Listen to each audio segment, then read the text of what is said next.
YS Jaganmohan Reddy ఈయన గురించి పెద్దగా చెప్పాల్సిన అవసరం లేదు. మాజీ ముఖ్యమంత్రి అనే మాట కంటే కూడా అక్రమాస్తుల కేసులో ముద్దాయిగానే ముందుగా అందరికీ పరిచయం. తండ్రి అధికారాన్ని అడ్డుపెట్టుకుని వేల కోట్లు సంపాదించారనేది బహిరంగ రహస్యం. 2004 ఎన్నికలకు ముందు 2009 ఎన్నికల నాటికి వైఎస్ కుటుంబం ఆర్థిక పరిస్థితులే ఇందుకు ప్రత్యక్ష ఉదాహరణ. ఎన్నికల్లో పోటీ చేసేందుకు అప్పులు చేసే పరిస్థితి నుంచి అడ్వాన్స్ ట్యాక్స్ కట్టే స్థాయికి వైఎస్ కుటుంబం ఎదిగిపోయింది. ఇక జగన్ అయితే చేయని వ్యాపారం లేదు.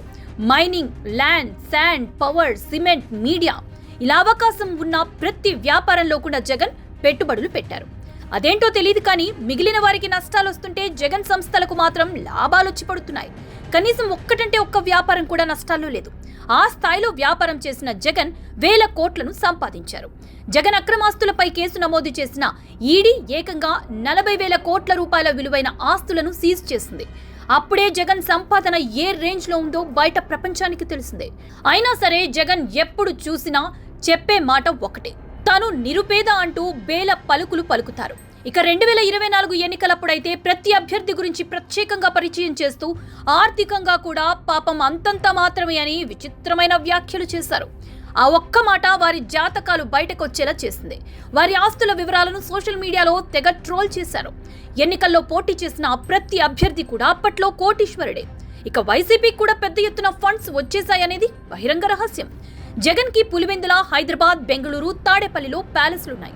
హైదరాబాద్ లోటస్ పాండ్ ప్యాలెస్ లో జగన్ కాలు పెట్టి దాదాపు 10 నెలలు దాటిపోయింది. అయినా సరే అక్కడ నెలకు 10 లక్షల వరకు ఖర్చు చేస్తున్నారు.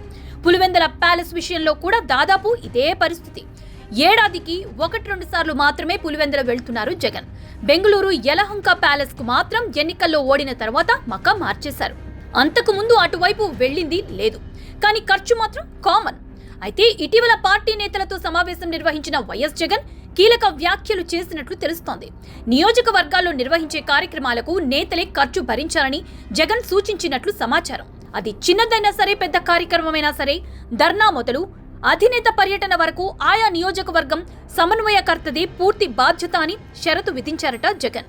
అదెలా సార్ అని అడిగితే, 5 ఏళ్లు బాగానే సంపాదించారు కదా, పెట్టండి పర్లేదు, మళ్ళీ అధికారంలోకి వస్తాం, అప్పుడు అంతకంతకు వసూలు చేసుకోవచ్చు అని ఉచిత సలహా కూడా ఇచ్చారట జగన్.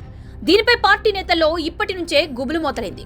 4 ఏళ్ల పాటు కోట్ల రూపాయలు ఖర్చు చేసిన తర్వాత తీరా చివరి నిమిషంలో సర్వేల్లో నీకు మార్కులు రాలేదు, నీకంటే మంచి అభ్యర్థి దొరికాడు అని టికెట్ ఇవ్వకపోతే పరిస్థితి ఏంటని ప్రశ్నిస్తున్నారు.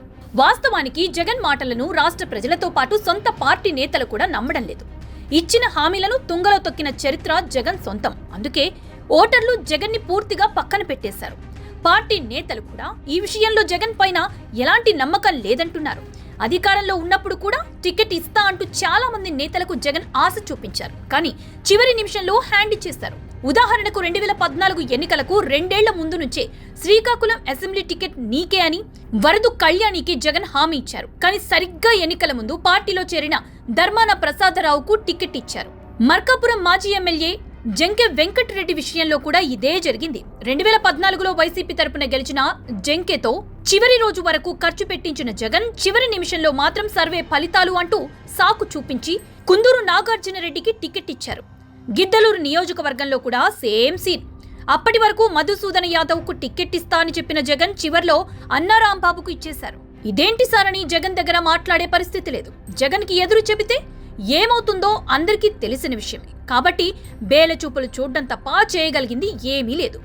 ఈ రోజు టికెట్ ఇవ్వకుండా ఏ ఎమ్మెల్సీనో, నామినేటెడ్ పదవో ఆశ చూపించి నోరు మూయిస్తాడు తప్ప హామీ మాత్రం అస్సలు చేయరు. జగన్ ఎవ్వరిని లెక్క చేసే పరిస్థితి లేదు. కాబట్టి ఆయన దగ్గర అంతా గప్చు. ప్రస్తుత పరిస్థితుల్లో 4 ఏళ్ల పాటు ఖర్చు అంటే తడిసి మోపెడవుతుంది. ఇప్పటి నుంచి ప్రతి చిన్న విషయంలో ఖర్చు పెట్టాలంటే అది అసాధ్యం.